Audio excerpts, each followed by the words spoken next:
भावरी एक Indian drama है। ये उत्तर प्रदेश के ये गांव की कहानी है जहां एक लड़की का पैदा होना किसी अभिशाप से कम नहीं। कहानी दिखाती है कि जब इस गांव में खूबसूरत लड़की का शादी करा दी तो गांव के मर्द हर वक्त उस पर नजर गड़ाए बैठे रहते हैं। कैसे गांव के कुछ रसूखदार लोग उसके साथ सोने की हर जुगत बढ़ाते हैं। इसके लिए वो किसी भी नैतिकता की व्याख्या उड़त सकते हैं। देश के कोने में एक छोटा सा गांव है। इस गांव में ज्यादातर लोग चौधरी अजमेर सिंह के ईंट भट्ठे में मजदूरी का काम किया करते हैं। इसी भट्ठे में एक आदमी धनवा भी काम करता है। वो 45 साल का है और घर में अकेला रहता है। फिलहाल शादी करने का उसका कोई इरादा नहीं है। उसने यह मान ही लिया था कि उम्र कुमारा ही रहेगा, उसे कोई लड़की नहीं मिलेगी। पर गांव के पुजारी ने उसके लिए एक लड़की ढूंढ निकाली। इस लड़की का नाम भावरी है। लगभग 21-22 साल की है। लोगों का कहना है कि वो बड़ी ही मनुष्य है। आज तक 3 बार उसकी शादी तय हो चुकी है। एक तो मंडप में ही हार्ट अटैक से मर गया। दूसरा रिश्ता होने के बाद शादी तक भी नहीं जी सका। और तीसरा सबसे बदनसीब था, शादी के दिन ही घोड़ी से गिरकर मर गया। धनवा की शादी में आए 5 लोग कुछ खास है। उन्हीं में एक चौधरी अजमेर सिंह है जो गांव का अकेला रोजगारदाता है। ज्यादातर लोग उसी के ईंट भट्टे में मजदूरी करते हैं। इस भट्टे का मैनेजर सोरेन भी अपने आप में खास है। हालांकि वह मजदूरों में से एक है, लेकिन अब चौधरी का खास आदमी है। कुछ नहीं करता है और मजदूरों का शोषण करने में सबसे आगे है। एक आस्तीन का सांप गांव का पंडित भी है जो धर्म के नाम पर कई घिनौने कांड किया करता है। उसका हर कर्म कांड जैसे ग्रामीणों के शोषण के लिए ही बनते हैं। अगर वो लोगों से पैसे न ठग सका तो महिलाओं की आबरू ठग लेता है। गांव में दुकान चलाने वाला लाला भी दूध का धुला नहीं है। उधार देता है पर इसकी वसूली के लिए महिलाओं का शरीर नोचने से भी नहीं झिझकता है। लेकिन इन सब में सबसे बढ़कर और दुष्ट गांव का डॉक्टर है। ऐसे डॉक्टर भगवान का रूप हर गिज नहीं हो सकते हैं। धनवा के शादी में चौधरी के 2 छोटे भाई दया और गोपाल भी आए हैं, जो पंडित और अपने बड़े भाई को कोस रहे हैं कि उन्होंने धनवा के शादी एक जवान और खूबसूरत लड़की से करा दी। पर उनका तो उसे ख्याल ही नहीं। धनवा की पतलून में तो कोई हरकत भी नहीं होती। वो इतनी सुंदर लड़की का क्या करेगा। चौधरी के भाई गांव के छठे हुए बदमाश है। गांव में कोई भी ऐसी लड़की नहीं है जिस पर उन्होंने बुरी नजर नहीं डाली हो। शादी के दिन जब लोग दावत में व्यस्त, रात होते ही उन्होंने गांव के पास मानसिक रूप से विक्षिप्त लड़की बसंती को जंगल में ले जाकर उसका रेप कर दिया। और इस डर से कि वो इस बारे में किसी को न बता दे, उन्होंने उसे मारकर नदी में फेंक दिया। उन्हें लगा कि वे हमेशा की तरह बच जाएंगे, लेकिन इस बार बात रेप के साथ मर्डर की भी थी। गांव वालों का मुंह बंद करना मुश्किल था। ऊपर से इंस्पेक्टर की भी चौधरी से नहीं बनती थी। उससे उसकी पुरानी रंजिश मालूम पड़ती है। अगले दिन जब चौधरी ने अपने दोनों भाइयों के कुकृत्य के पश्चाताप के लिए उन्हें मंदिर ले गया, थाने के इंस्पेक्टर ने उन्हें मंदिर में ही धर दबोचा। और जब चौधरी ने अक्कड़ दिखलाई तो उसने दोनों भाइयों के सामने ही जोर का झापड़ चौधरी के गाल पर दिया। इसके बाद इंस्पेक्टर ने यह साफ साफ कह दिया कि अगर चौधरी तुम्हारी औकात है तो अपने भाइयों की जमानत करा के दिखा। हालांकि तब इंस्पेक्टर के पास इनके खिलाफ कोई सबूत नहीं था, लेकिन उसे पता था कि डीएनए की जांच में सब कुछ साफ हो जाएगा। बाद में इंस्पेक्टर ने उन दोनों को थाने में इतना घोटा कि दोनों ने सारी कहानी बक डाली। तब चौधरी ने शहर के वकील से जमानत के लिए सलाह ली तो वकील ने उसे बताया कि इंस्पेक्टर ने उनके भाइयों पर ऐसी ऐसी धाराएं लगाए हैं कि जमानत कराना भी मुश्किल है। लेकिन एक काम किया जा सकता है, जल्द सेटिंग करके कुछ उपाय निकाला जा सकता है, मगर इसमें ज्यादा पैसे लगेंगे। चौधरी के पास फिलहाल पैसे नहीं थे, पर उसे पंडित ने एक आइडिया दिया, क्यों ना वो भट्टे का मजदूरों की मजदूरी में से पैसे काट ले। पैसे का जुगाड़ आसानी से हो जाएगा। तब भट्टे में करीब 300 मजदूर काम किया करते थे। अगर सारे मजदूरों की आंधी मजदूरी काट लिए जाए तो जज को रिश्वत देने के पैसे पूरे हो जाएंगे। गांव के मजदूर मजबूरी में काम छोड़ भी नहीं सकते हैं, क्योंकि यह काम करने के लिए कोई दूसरा भट्टा नहीं है। और अगर कोई मजदूर विरोध करे तो फिर सोरेन किस बात के लिए है, उसकी गुंडई कब काम आएगी। मजदूरी आधी होने से सारे मजदूरों का जीना हराम हो गया है। इसमें धनवा भी एक है।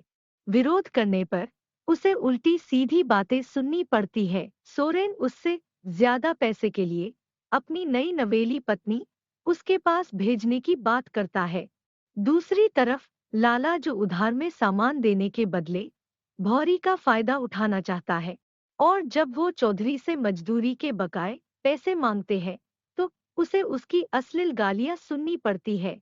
मजदूरी आधी होने से सच में मजदूरों की हालत बड़ी खराब है। धनवा ही अकेला नहीं है। धनवा के साथ मजदूरी करने वाले एक मजदूर कोतवाल का बेटा बीमार है। दवा खरीदने तक के पैसे उनके पास नहीं है। ऐसे में बुधवा की पत्नी मालती को अपने बेटे के इलाज खातिर डॉक्टर के साथ सोकर दवा का बिल भरना पड़ता है। इस बारे में जब भौरी धनवा को बताती है तब वो कहता है कि यह गरीब की किस्मत है, मजबूरी में ऐसा काम करना पड़ता है, इसमें उसकी कोई गलती नहीं है।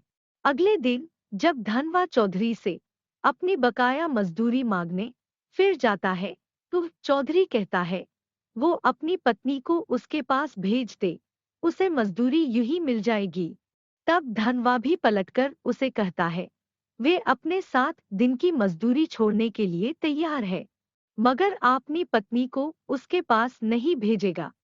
इस बात से चौधरी इतना बौखलाया जाता है कि सोरेन और अपने आदमियों से उसे पूरी तरह से पिटवाता है। हालांकि पिटाई से धनवा की जान तो नहीं गई, मगर उसकी हालत खराब है। डॉक्टर ने उसकी मलम पट्टी तो कर दी, लेकिन जांच के नाम पर बड़ा बिल थमा दिया। उसे उम्मीद है कि वह मालती की तरह भौरी का भी फायदा उठा सकता है, पर यह उसकी दाल नहीं गलती। घर में पड़े अनाज को बेचकर उसका सारा पैसा चुका दिया। लोग कहते हैं कि भौरी मनुष्य है, इसलिए धनवा की ये हालत हुए है। जो कोई भी उसे रिश्ता रखता है उस पर अकाल मृत्यु के बादल मंडराने लगते हैं। भौरी को भी यह बात अब सच लगने लगी है, इसलिए वो एक दिन मंदिर जाती है ताकि पंडित इसका कोई उपाय ढूंढ सके। पंडित उसे विधि बताता है जिसे पूरा करने के लिए उसे अकेले रात को मंदिर आना होगा। तपस्या कठिन है, वो जान ले। उसे केवल एक वस्त्र पहनकर उसके पास आना होगा। भौरी पूजा के बारे में अपने पति धनवा को बताती है। तब वो कहता है कि अगर बीमारी पूजा करने से ठीक होती तो डॉक्टर के बजाय पुजारी इलाज किया करते। वो जानता है कि पुजारी के मन में क्या चल रहा है, इसलिए कहता है कि वे अपने आप ठीक हो जाएगा। उसे किसी मामले में पढ़ने की जरूरत नहीं है। उस रात पुजारी काफी देर तक भौरी का इंतजार करता है, पर वो मंदिर नहीं आती।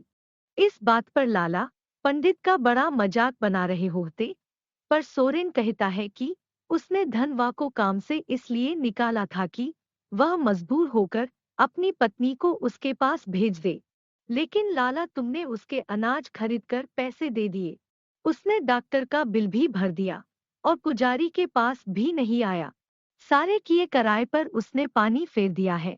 पर लाला कहता है कि गलती उसकी नहीं, गलत डॉक्टर है। अगर धनवा के इलाज करने के बजाय उसे ऐसे कोई दबा दे देता जिससे उसकी मौत हो जाती तो वे आज भौरी के साथ मौज कर रहे होते। तब डॉक्टर कहता है कि उसके पास एक उपाय है, बस देखते जाओ वो क्या करता है। अगले दिन डॉक्टर चौधरी की मदद से पंचायत बुलाता है और पूरे गांव के सामने कहता है गांव में एक आफत आने वाली है, एक महामारी फैलने वाली है। उसके हाथ में मेडिकल रिपोर्ट है। डॉक्टर कहता है कि ये मेडिकल रिपोर्ट धनवा की है, उसे एड्स नाम की बीमारी है। गांव वालों को कुछ समझ में नहीं आ रहा है ये कौन सी बीमारी है, पर सुनने में खतरनाक मालूम पड़ती है। उन्हें कोई जानकारी नहीं है कि ये कैसे फैलता है और इसका कारण क्या है। हालांकि रिपोर्ट कितनी सच है, ये डॉक्टर जानता है। डॉक्टर और चौधरी कहते हैं कि धनवा को गांव से बाहर निकालना होगा, नहीं तो संक्रमण से सभी मारे जाएंगे और पूरा गांव शमशान बन जाएगा। ये गांव अनपढ़, जाहिल से भरा है। गांव के सभी लोग धनवा से नाता तोड़ देते हैं। उसे आउटकास्ट किया जाता है।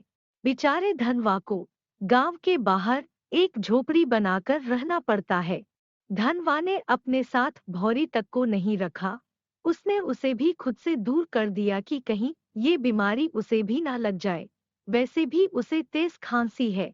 गांव के बाहर रहते हुए धनवा कोई काम भी नहीं कर सकता, पर जिंदा रहने के लिए खाना तो पड़ेगा ही।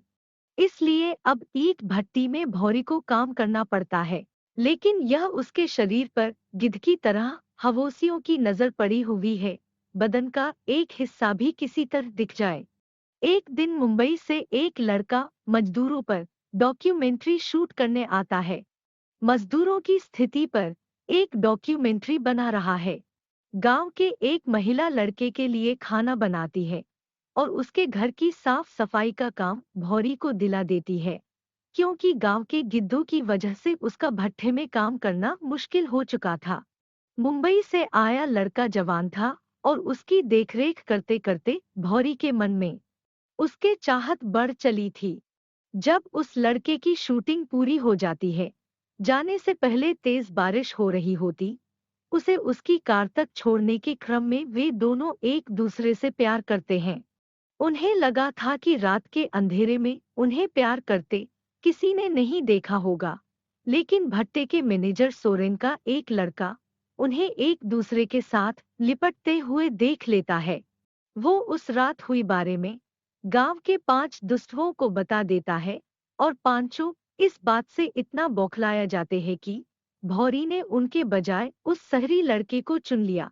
इसलिए अगले दिन पूरे गांव के सामने उस लड़के की पूरी तरह पिटाई करवा देते हैं और गांव की नाक कटवाने के आरोप में भौरी पर पंचायत बैठाया जाता है। इस पूरे तमाशे के बाद धनवा ने भी भौरी से रिश्ता तोड़ दिया, क्योंकि उसने उसे धोखा दिया है और उसने एडल्ट्री की है। अब इस गांव में भौरी का जीना मुश्किल हो गया था। ना तो उसके पास कोई काम है और ना ही अपने पति धनवा का सहारा। वो पूरे गांव में अकेली अबला है। कुछ दिनों तक गांव में अकेले कष्ट झेलने के बाद वो तय करती है कि वो अब वही करेगी जो गांव के लोग उसे चाहते हैं। उसने चौधरी और उसके सारे चमचों को यह संदेश भेजवा दिया कि वो उनके साथ सोने के लिए तैयार है, पर इसके लिए वह दूसरी लड़कियों के मुकाबले 7 गुना अधिक रकम लेगी। ऊंची कीमत सुनकर शुरू में उन 5 में से कोई भी उसके पास ना जाने का दिखावा करते हैं, लेकिन उसी रात पांचों एक के बाद एक भौरी के घर पहुंच जाते हैं। लेकिन आज केवल उनमें से एक ही भौरी के नए बिजनेस का उद्घाटन कर सकता है। जो सबसे ऊंची कीमत लगाएगा वही फीता काटेगा। यहाँ सबसे ज्यादा पैसे लाला लेकर आए हैं, यानी भौरी के साथ पहली रात लाला होगी। उस रात वहीं भौरी के साथ खूब मौज करता है। गांव में सभी भौरी के दीवाने थे, इसलिए जब लोगों को पता चला कि भौरी ने धंधा शुरू कर दिया, वे 7 गुना अधिक पैसे में भी उसके साथ सोने के लिए जुगत भिड़ाने लगे। डॉक्टर से लेकर पुजारी और पुजारी से लेकर मजदूर तक सबने भौरी के स्वाद अच्छे से चख लिया।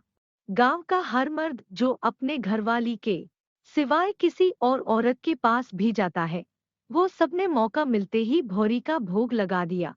अब सब कुछ नॉर्मल सी बात हो गई है, लेकिन धनवा सब जानते हुए भी गांव के बाहर रहने को मजबूर था।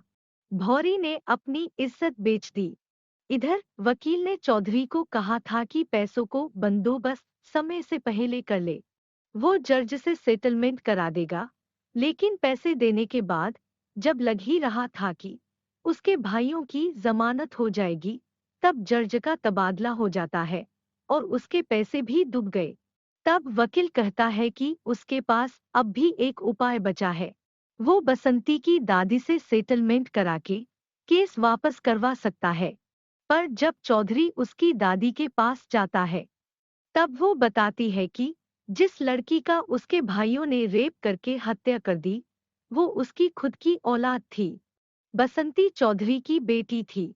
बुढ़िया की बहू जब जिंदा थी, उसके साथ चौधरी के अवैध संबंध थे, उसी से वह गर्भवती थी। जब चौधरी को ये बात पता चलता है कि बसंती उसकी खुद की बेटी थी, वो अंदर से जैसे मर जाता है। उसने एक संतान की आस में सारा जवानी निकाल दी थी। बसंती भले ही दिमागी तौर पर बीमार थी, पर आखिरकार थी तो उसी की बेटी थी। इस सच्चाई के बाद वह बड़ा ही गुमसुम रहने लगा था। वो किसी से कुछ बात नहीं करता और हर वक्त कुछ न कुछ सोचता रहता था। एक दिन दिमागी तनाव से उसकी मौत हो जाता है और किसी को ये बात समझ में नहीं आया कि चौधरी को अचानक क्या हो गया था। लेकिन उसके मरने के बाद भी गांव में वही सब दस्तूर जारी है, जो चौधरी ने अपने जीते जी पीछे छोड़ा था। डॉक्टर की बेटी कुछ दिनों से बीमार है। अलग अलग तरह की दवाएं ट्राई करने के बाद भी उसकी बीमारी बढ़ती जा रही है और हमेशा बुखार रहता है। जब डॉक्टर उसका ब्लड सैंपल शहर भेजता, तो उसे बुरी खबर लगती कि उसकी बेटी को एड्स है। उसकी बेटी को ऐसा कैसे हो सकता है? वो अपनी बेटी को मारता पीटता है और पूछता है कि उसने किसके साथ मुंह काला किया है। तब वो बताती हैं कि क्लिनिक में उसके असिस्टेंट मन्नू के साथ अफेयर था। जब डॉक्टर असिस्टेंट की कुटाई करता है और पूछता है कि किस किसके साथ सोया है, तब वो बताता है कि वो भौरी के पास जाया करता था। यानी उसे यह बीमारी भौरी से मिली है। मन्नू के मुंह से भौरी के नाम सुनते ही डॉक्टर के चेहरे से रंग उड़ जाती है, क्योंकि उसने भी भौरी के साथ कई बार मौज किया है। इसका मतलब है कि गांव के दूसरे मर्द, सोरेन, लाला, पंडित और हर मर्द जो भौरी के साथ सो चुका है, वो सब इस बीमारी की चपेट में है। डॉक्टर जानता है कि इसका इलाज नहीं हो सकता। कुछ समय बाद वो भी बीमार पड़ेगा और उसकी मौत हो जाएगी। जैसे जैसे समय बीत रहा है, गांव में अचानक मौत की संख्या बढ़ती जा रही है। तब मीडिया में यह बात आती है कि गांव में कोई महामारी फैली है। शवों के खून की जांच की जाती है। 600 की आबादी में 150 की एड्स हो चुका है और इसमें औरत और मर्द सभी शामिल है। जब गांव वालों को पता चलता है कि उन्हें एड्स है, जो जान ले लेती है, वो लोग इसके लिए धनवा को दोषी मानते हैं, क्योंकि डॉक्टर ने पहली बार इस बीमारी का नाम लिया था जब कुछ साल पहले धनवा बीमार पड़ा था। अब गांव वाले मारते पीटते धनवा को वापस ले आते और उसका खून जांच किया जाता है, तो पता चलता है कि उससे ये बीमारी है ही नहीं। उस समय डॉक्टर ने जो रिपोर्ट पंचायत के सामने दिखाई थी, वो फर्जी थी। असल में भौरी को ये बीमारी धनवा से नहीं, बल्कि उस लड़के से हुई थी जो मुंबई से डॉक्यूमेंट्री शूट करने आया था। इसके बाद भौरी से पूरे गांव में फैल गई। जब पता चलता है कि डॉक्टर ने झूठ बोला था, धनवा को एड्स है, तब गांव वालों को गुस्सा डॉक्टर और उसका दोस्तों पर टूट पड़ता है, जो तब गांव वालों को बहका रहे थे। तब पूरा गांव उन पर भेड़ियों की तरह टूट पड़ता है। पुलिस ने भी गांव वालों को छूट दे दी। उन्होंने मार मार कर डॉक्टर, लाला, पंडित और सोरेन की हत्या कर दी। लेकिन दूसरी तरफ धनवा को पता चलता है कि भौरी भी बीमार है, तो उसे देखने उसके पास जाता है। लेकिन तब तक उसकी भी मौत हो चुकी थी। वो भौरी से नाराज तो था, पर अब इसे पूरे सम्मान और प्यार के साथ अंतिम विदाई देता है। ये पूरी कहानी कर्मा के बारे में है। इससे हम सीखते हैं कि जो जैसा बोहता है वैसा ही काटता है। भले थोड़े समय के लिए लगता है कि दुष्टी जीत रहा हो, मगर उसका भी अंत होता है। इसी शिक के साथ ये कहानी खत्म हो जाती है। तो उम्मीद करता हूँ कि आपको ये वीडियो पसंद आई होगी। वीडियो पसंद आई हो तो वीडियो को लाइक और चैनल को सब्सक्राइब जरूर करें, ताकि आगे की नए वीडियो अपलोड होते ही सबसे पहले नोटिफिकेशन आपको मिले।